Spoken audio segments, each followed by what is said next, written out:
Bienvenue au podcast Le Temps d'arrêt.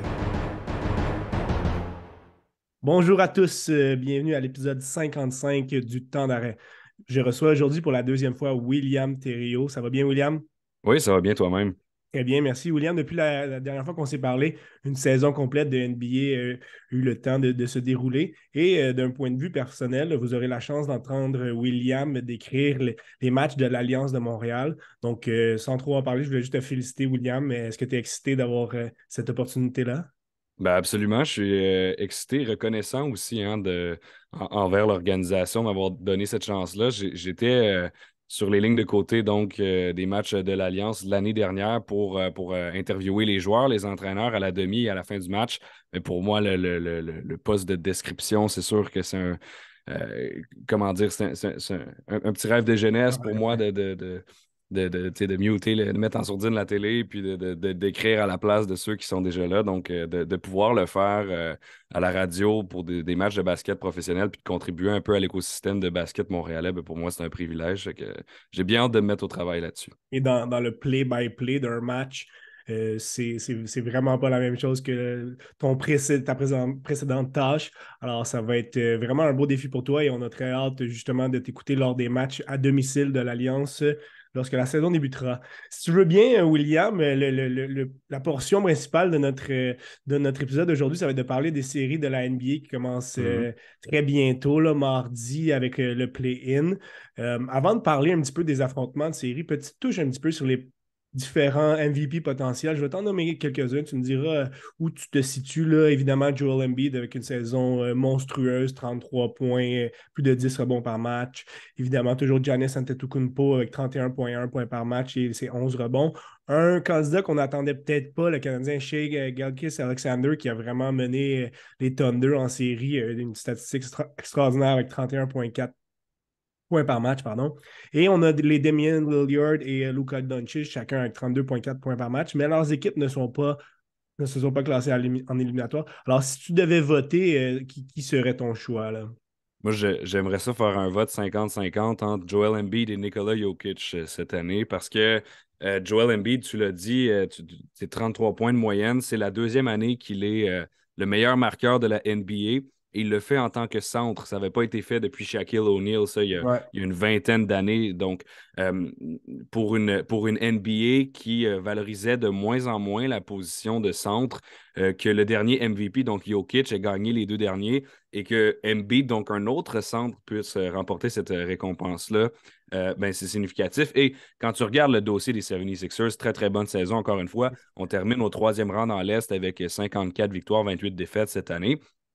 Pour ce qui est de Nikola Jokic, c'est rare qu'on donne la récompense trois fois de suite au même Ouais. joueur. On appelle ça le voter fatigue, les journalistes, les membres des médias qui sont appelés à voter et donc qui l'opinion compte pour l'attribution de ce récompense-là. Habituellement, après 2 ans, on a tendance à le donner à quelqu'un d'autre. On l'avait vu, Giannis l'avait gagné deux Ouais. fois et puis là, bon, il améliore ses statistiques, puis là, soudainement, il ne gagne pas.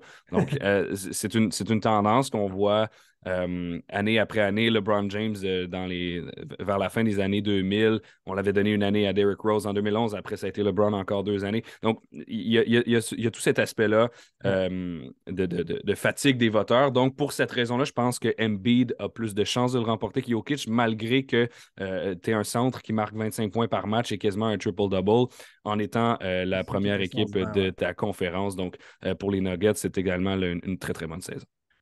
Avant d'y aller des affrontements, j'aimerais que tu me parles un petit peu du travail que notre Montréalais Ben Mathurin a accompli cette année. On l'a vu souvent sortir du banc et avoir d'excellentes performances. On est en moyenne 16,7 points par match durant la saison. Presque mené les Pacers aux séries éliminatoires. On a vu vraiment Mm. un bel effet de groupe chez les Pacers. Euh, Sans nécessairement vouloir dire s'il va être la recrue de l'année ou non, j'imagine que tu dois quand même être très satisfait de sa première saison dans la NBA. Oui, je suis bien impressionné, sincèrement. Puis le fait de voir qu'il vient de chez nous aussi, ça, c'est certain que c'est quelque chose d'encourageant. Je lui donnerai pas le titre de recrue de l'année. Moi, je Ouais. penche plutôt pour Paolo Banchero, Ah qui a oui, été le ouais. premier choix chez le Magic d'Orlando. moi, je veux souligner différentes choses pour ce qui est de Ben Mathurin. D'abord, il y a eu plusieurs matchs au-dessus de 20 points. C'est arrivé à plusieurs reprises qu'en tant que recrue, il soit capable d'être le meilleur marqueur de son club lors d'une partie en particulier. Deuxièmement, je veux souligner son endurance, parce que 78 matchs disputés sur 82 dans une NBA où c'est Sans fréquent blessure. de prendre des congés de plus en plus souvent, ben, je tiens quand même à lui lever mon chapeau pour ça. Presque 18 points, presque 17 points de moyenne, pardon, avec 4 rebonds, une passe et demie. Il peut encore améliorer Définitivement, ouais. ses pourcentages de réussite à 43 et 32 de la ligne de 3 points. C'est pas fameux. Par contre, en tant que recrue, c'est normal, surtout lorsque tu es appelé à tirer avec volume, pareil Ouais, comme Ben Mathurin fait actuellement, il est utilisé comme une option qui tire beaucoup, hein, prend 12 tirs par match en tant que recrue. beaucoup. C'est pas la norme hein, d'être utilisé à aussi grande fréquence. Et par contre, il est flanqué d'un Tyrese Haliburton qui a accéder à son premier match des étoiles cette année en livrant une bonne quantité de passes décisives à tous les matchs, autour d'une dizaine. Donc, pour moi, les Pacers ont un avenir qui est intéressant et Ben Mathurin Vraiment. va certainement en faire partie. Pour ce qui est de cette année, je le vois très bien faire partie de la First Team All-Rookie, donc la Ouais. première équipe là, des recrues. Donc, on a eu la chance de le voir à de nombreuses reprises sur RDS. Donc, on a pu se faire une meilleure idée de ce qu'il pouvait amener, du type de joueur qu'il était. Ça va être intéressant de suivre sa progression. On va vous présenter aujourd'hui un tour d'horizon rapide des affrontemements dans la NBA. On sait que maintenant, avec le play-in, certains peuvent être un petit peu mêlés du format. Depuis l'année COVID, là, on avait amené ce format-là des équipes 10 à 8 qui n'étaient pas classés immédiatement en éliminatoire. Donc, on va vous expliquer un petit peu les affrontements, les scénarios possibles. La NBA a décidé de garder ce format-là après la COVID. Ça a plu à certains, d'autres un petit peu moins. Allons-y tout de suite avec le play-in dans l'Est. Donc, on a un match-up entre l'équipe numéro 7 et la 8, Miami, qui a terminé avec 44 victoires, 38 défaites. Atlanta, 41 victoires, 41 défaites. Le gagnant accède à un affrontement contre les Celtics. Le perdant n'est pas éliminé. Parlons de ce duel justement entre deux très bonnes équipes, là. Deux équipes avec beaucoup de profondeur. Oui, ben c'est ça. Ben, en fait, donc Miami, évidemment, tu vas regarder Jimmy Butler, tu vas regarder Bam Adebayo, mais tu vas également essayer de te fier à ta profondeur parce que tu as un Tyler Hero qui a été élu sixième homme de l'année. Donc, tu Ouais. as trois joueurs qui marquent au-dessus de 20 points. C'est ceux que je viens de nommer chez le Heat de Miami. Par la suite, tu as Max Truss et Kyle Lowry qui sont également des facteurs à surveiller. Pour ce qui est des Hawks, j'aurais aimé quand j'ai vu l'échange de DeJounte Murray chez les Hawks d'Atlanta, je me serais attendu à une Plus. saison plus intéressante de Ouais. leur part. Huitième place, 41-41 pour moi, c'est pas, comment dire, c'est un peu décevant, c'est pas nécessairement suffisant. On a fait un changement d'entraîneur en milieu de saison. Donc, Nick McMillan a été congédié. Et puis, bon, Quinn Snyder, l'ancien du Jazz, est venu prendre le relais. Ça n'a pas semblé faire une grande différence. Donc, on se pose la question, est-ce que c'est une question de culture à Atlanta? Trey Young, est-ce que ça peut vraiment être ton numéro un sur une équipe gagnante? DeJounte Murray qui a vu ses moyennes baisser depuis son départ de San Antonio. Donc, moi, j'irais plus vers le Heat de ce côté-là. Je pense qu'ils se sont classés un petit peu plus haut pour une raison. Et c'est eux que je vois aller rejoindre les Celtics en première ronde. Et justement, c'est vraiment un seul match qui va identifier l'avenir de cette en séries éliminatoires de cet affrontement-là, des concessions. Tu as parlé du Heat, s'ils affrontent le Celtics, ça va être tout un défi pour eux. Le Celtics qui ont terminé deuxième dans l'Est avec une fiche de 57-25, ils sont parfaitement équilibrés, là. Ben, à mon sens, en fait, pour les deux matchs de play-in, tu remportes une élimination rapide contre les Bucks ou les Celtics. C'est Ouais, pratiquement ça qui va c'est se ça. passer parce que les Milwaukee-Boston, ce sont les deux meilleurs clubs de la NBA, de toutes conférences confondues. Donc, oui, ils sont tous les deux dans l'Est, mais il n'y a personne dans l'Ouest qui les dépasse. Les Nuggets sont à 53 victoires et Ouais. ce sont ils sont le meilleur club de l'autre côté de la NBA, alors que tu as Milwaukee à 58 et Boston à 57. Donc, peu importe qui va sortir de là, pour moi, bon, tu te rends même pas à 7 matchs, là. C'est une histoire de 4, 5 ou 6, et puis c'est terminé pour toi. Tu retournes à la maison. Et Milwaukee, avec le retour de Chris Middleton, prend du galon encore plus. Donc, comme tu l'as mentionné, ça va être difficile de les affronter. L'autre match de play-in, ben, on va quand Mhm. même en parler, c'est les Raptors, l'équipe de Toronto, qui affrontent les Bulls Ouais. de Chicago.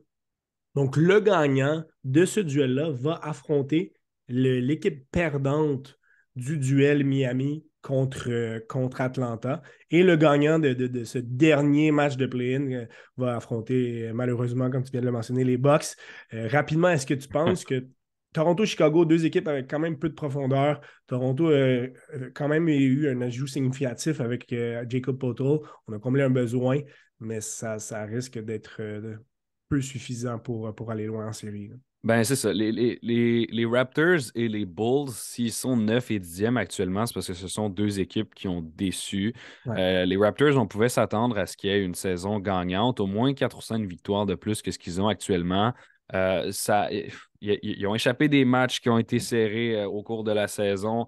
Il y a une embrouille présentement avec l'entraîneur-chef Nick Nurse. On ne sait pas s'il va revenir. Il a Ouais. mentionné quelques semaines avant la fin de la saison régulière qui n'était pas certain qu'il allait devoir prendre du temps pour réfléchir, mais c'est pas quelque chose que tu dis.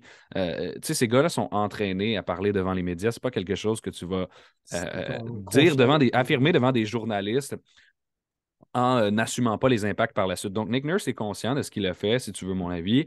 Il y a cet enjeu-là chez les Raptors qui va devoir être réglé après les play-ins, peu importe le résultat. Pour ce qui est des Bulls, la formule Nikola Vucevic avec DeRozan, Levine, on l'a essayé, ça ne fonctionne pas. Ça fonctionne pas. Lonzo Ball est blessé, va sûrement rater la saison 2023-2024 en plus de cette année.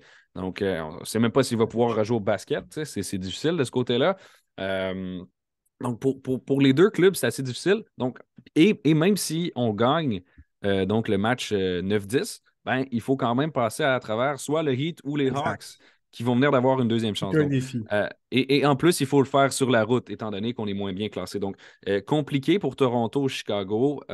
S'ils parviennent à se rendre jusqu'en première ronde des séries, tant mieux pour eux. Ça m'étonnerait qu'ils en sortent de toute manière. Allons-y avec le premier affrontement qui est définitif dans l'Est. Les 76ers de Philadelphie, avec leur dossier de 54 victoires, 28 défaites, affronteront les surprenants Nets de Brooklyn avec leur fiche de Mhm. 45-37.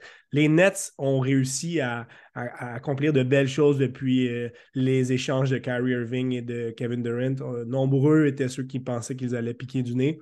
Toutefois, on a pu vraiment assister à l'émergence de Michael Bridges, qui jouait derrière certaines grosses vedettes à Phoenix. Il a pris l'équipe en main, a réussi à avoir une fiche des statistiques de 26,1 points par match. De l'autre côté, Philadelphie, c'est un 5 partants qui est dominant. Là. Oui, puis je pense que c'est Philadelphie qui va s'en sortir. Tu sais, j'en ai parlé un petit peu avec Joel Embiid, mais c'est un club qui se débrouille très, très bien. Tu as le meilleur marqueur de la NBA en Joel Embiid, mais tu as aussi le meilleur passeur en James Harden actuellement en termes de moyenne cette année. Il ne ralentit pas malgré son âge. Oui, il est un peu descendu en termes de pointage par rapport à son année MVP en 2018, mais cette Meneur des assists combinaison. quand même dans la NBA. Là. Exact. Son, son combo, son duo avec Joel Embiid, James Harden, je l'apprécie beaucoup. Donc, Ouais. ces deux gars-là sont capables de travailler ensemble, ils ont de la chimie. Pour moi, ça va avoir le meilleur des Nets de Brooklyn qui, soulignons-le quand même, Mikal Bridges, ses moyennes chez les Nets, Incroyable. 27 matchs, 26 points. Donc, c'était pas exactement comme ça à Phoenix. Hein. Quand tu Non, regardes Mikal Bridges, c'est un gars qui marque 13 points en carrière, qui est excellent en défense. Donc, je pense que Mikal Bridges peut devenir une pièce très importante pour ce qui est des Nets de Brooklyn, mais on va plutôt regarder le futur. Tu sais, Mikal Bridges, Cam exact. Johnson, Spencer Dinwiddie, moi, c'est ce que je vais regarder pour la suite des choses pour Brooklyn. C'est pas encore leur année avec Philadelphie qui est aussi fort devant eux. Le dernier affrontement, ton équipe, les Cavaliers de Cleveland, belle fiche 51-31, affronteront les Knicks de New York. Les Knicks, on a pu assister vraiment à un beau retour de Julius Randle.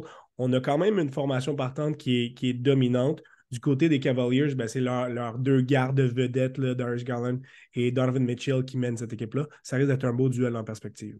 Ben, j'adore la combinaison de Donovan Mitchell avec ce que les Cavaliers de Cleveland sont. Ça lui a permis de se développer encore plus que ce qu'il était donc chez le Jazz de l'Utah. Tu as Ouais. Darius Garland qui était mentionné. Evan Mobley a peut-être pas connu le départ, en fait, comment dire, l'amélioration de deuxième saison, tu sais, le sophomore leap Absolument, ouais. qu'on aurait voulu lui attribuer.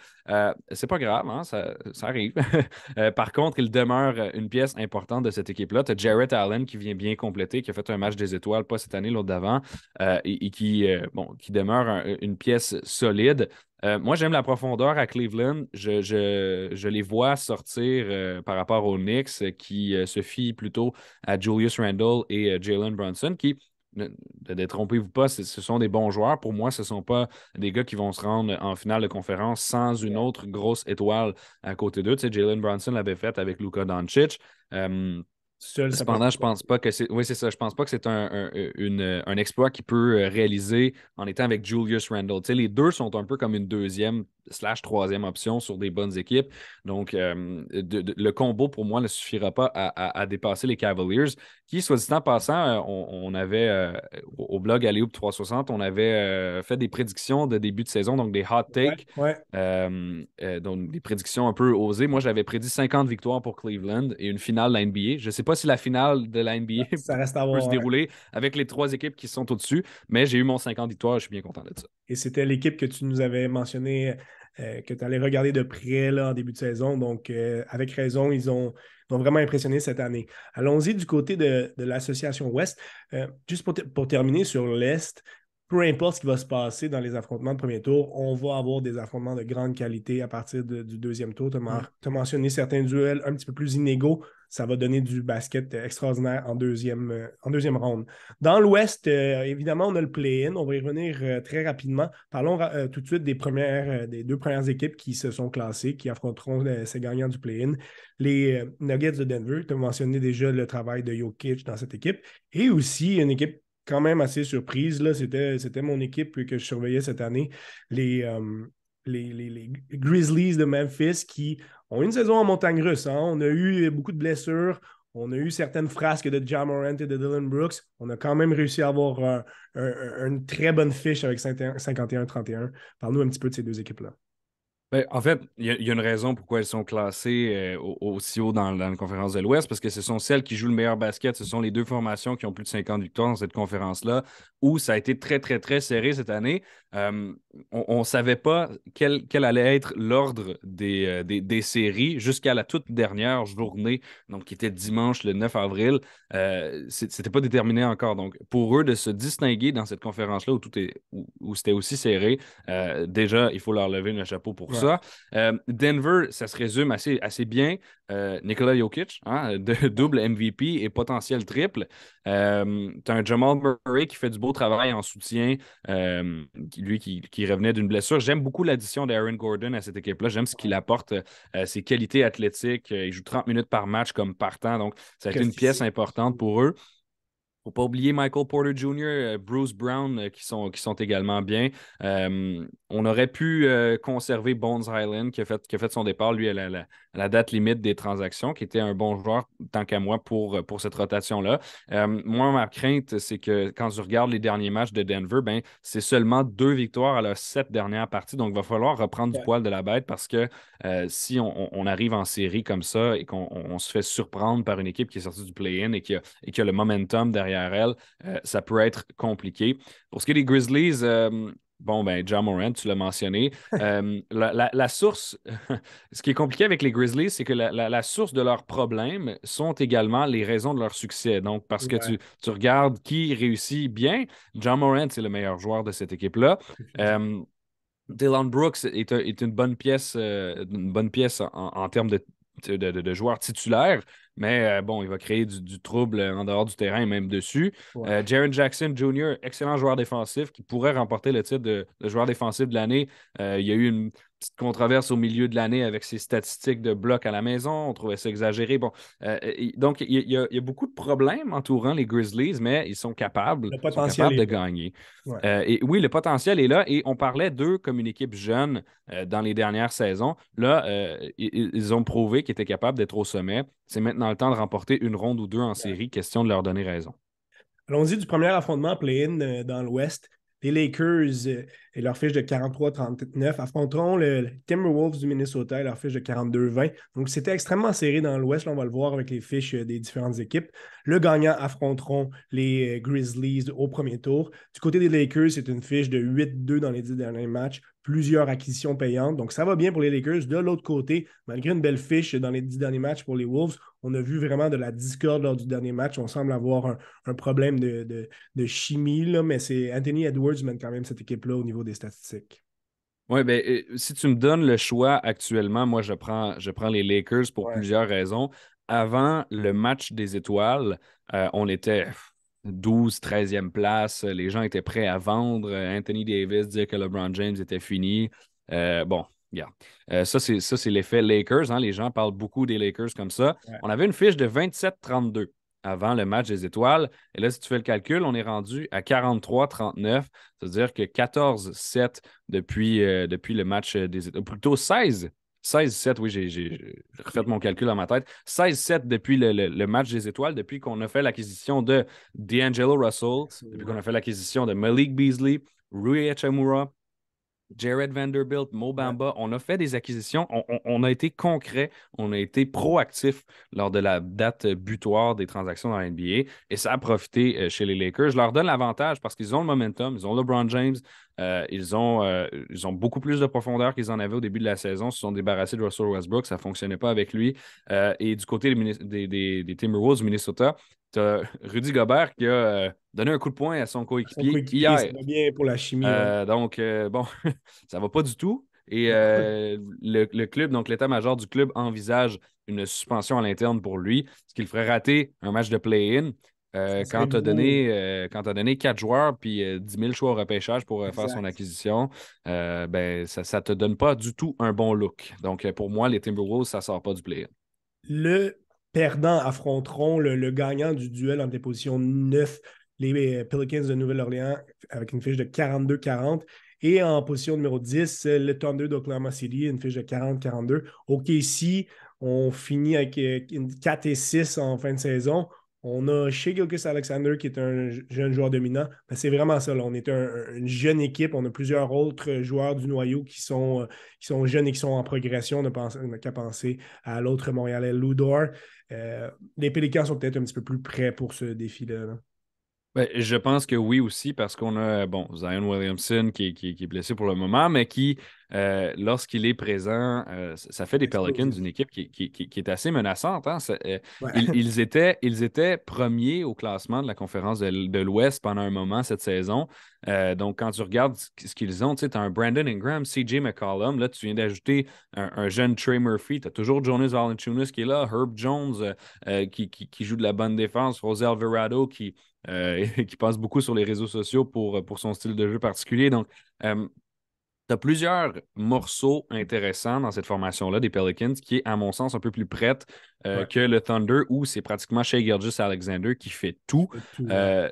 On va avoir tout de même l'acquisition de, plutôt pas l'acquisition, mais l'activation de Chet Holmgren, qui était le deuxième Ouais. choix au repêchage cette année et qui n'a pas disputé de match parce qu'il s'était blessé lors d'un match de Pro-Am, donc l'été dernier. Il avait manqué toute la saison. Il a recommencé à être en action. Donc, moi, je regarde le Thunder à long terme. À long Les terme, ça va être Pelicans, intéressant. je leur souhaite une victoire. Peut-être que si je vois une équipe qui est dans les 9-10 des deux côtés réussir à entrer dans les séries pour de vrai, ce serait la Nouvelle-Orléans qui battrait, bon, tant qu'à Les moi, Lakers. OKC et par la suite Minnesota qui est en débandade totale. Ouais. Allons-y. Justement, cette équipe, ce gagnant du dernier match de play-in aurait malheureusement la lourde tâche d'affronter les Nuggets. L'autre affrontement qui est définitif dans l'Ouest, ben, ce sont les surprenants Kings de Sacramento qui ont terminé Mm. troisième avec une fiche de 48-34. Les Warriors de Golden State, les champions en titre, sixième avec une fiche de 44-38. C'était vraiment un choc d'expérience. Hein. Les jeunes Kings qui sont en série pour la première fois depuis 1000 ans, qui affrontent Golden State qui sont à chaque année. Les Kings sont menés par Sabonis et Fox. Du côté des Warriors, le retour de Wiggins là, va vraiment aider Golden State. Ça. Ben, l'histoire s'écrit tout seul hein, pour celle-là. Ce sont les champions en titre contre Ouais. l'équipe qui s'est le plus améliorée. Pratiquement, moi, je donnerais le titre d'entraîneur de l'année à Mike Brown pour ce qu'il a fait à Sacramento, à sa première saison. C'est une équipe qui n'avait pas fait les séries depuis 1000 ans, comme tu le dis. Non, c'est dans le milieu des années 2000, au-dessus de 15 ans. Donc, un exploit véritablement pour cette franchise-là de se retrouver en série. Pas de le faire comme 7 ou 8. Non, non, de le faire Non, comme top 3 3 effectivement. dans sa conférence. C'est impressionnant. 48, là, 34 cette année, leur fiche. J'aime bien De'Aaron Fox depuis son entrée dans la NBA. Sabonis, c'est un excellent échange pour cette formation-là qui, Ouais, au début, était un peu hésitante à laisser partir Tyrese Haliburton. Moi, je pense que l'échange s'est bien déroulé des deux côtés. Ça a des été deux côtés, bénéfique ouais. pour les Pacers également. La définition d'un échange win-win, hein, si tu veux mon avis. Vraiment. Et de l'autre côté, on a les Warriors qui sont les champions en titre. Euh, quatrième championnat dans les dernières années, donc depuis 2015. Véritable dynastie de basket, Ouais. cette franchise-là. Je ne les vois pas nécessairement. En fait, tu sais quoi? Je pense que c'est un 50-50. Ça dépend vraiment de l'allure de la série. Les Warriors se portent bien, particulièrement Vraiment. en deuxième moitié de saison, dans le dernier bout particulièrement. Les Kings n'ont peut-être pas encore assez d'expérience, mais on verra bien ce que ça va donner. Et moi, je pense que c'est les partisans qui vont gagner cette série-là parce que ça va être ça va être de l'excellent basket. Ouais, une série toute californienne qui va nous amener vraiment quelque chose d'intéressant. Allons-y avec le dernier affrontement, les Suns de Phoenix Mhm. et leur fiche de 45-37 contre les Clippers, cinquième à 44-38. Ils ont fini cinquième, mais on était vraiment là à un match d'être dans le play-in, donc c'était très serré. Les Suns ont un des meilleurs starting five de la ligue. Du côté des Clippers, leurs performances vont vraiment suivre ce que Kawhi et Paul George sont capables de faire. Oui, absolument. Puis moi, je suis un peu triste de les voir là parce que ce sont mes deux équipes favorites donc qui s'affrontent au premier tour. Moi, j'ai toujours aimé les Clippers et j'aime peu importe où Chris Paul se situe. Donc, c'est parce que c'est mon Ouais. joueur favori. Donc, moi, les deux, il y a un clash en ce moment. Ouais. Et puis, je pense que ce qui est intéressant de remarquer aussi, c'est que donc Phoenix, on a fait l'acquisition de Kevin Durant, les Clippers, Russell Westbrook, donc deux anciens coéquipiers chez le Thunder d'Oklahoma City. Il y a Exact. de l'histoire entre ces deux-là. Les deux ont gagné le MVP comme membre du Thunder. Donc, il y a cette petite storyline-là, cette petite histoire-là qui est intéressante à surveiller également. Mais en termes de basket, Phoenix est extrêmement difficile à battre depuis que Kevin Durant est arrivé et depuis qu'il joue. Donc, quand il joue avec Devin Booker, Chris Paul, pratiquement invaincu, cette équipe-là. Pour ce qui est de Kawhi, ben, il va falloir tenter de refaire comme on a réussi de le faire à Toronto, c'est-à-dire se métamorphoser en Une un dieu du machine de basket série. pendant avril, mai, juin. On va leur souhaiter bonne chance. Peu importe qui gagne cette série-là, moi je suis gagnant en tant que partisan, mais, Ouais. mais je pense donner Petit donner edge. l'avantage aux Suns de Phoenix, étant donné leur.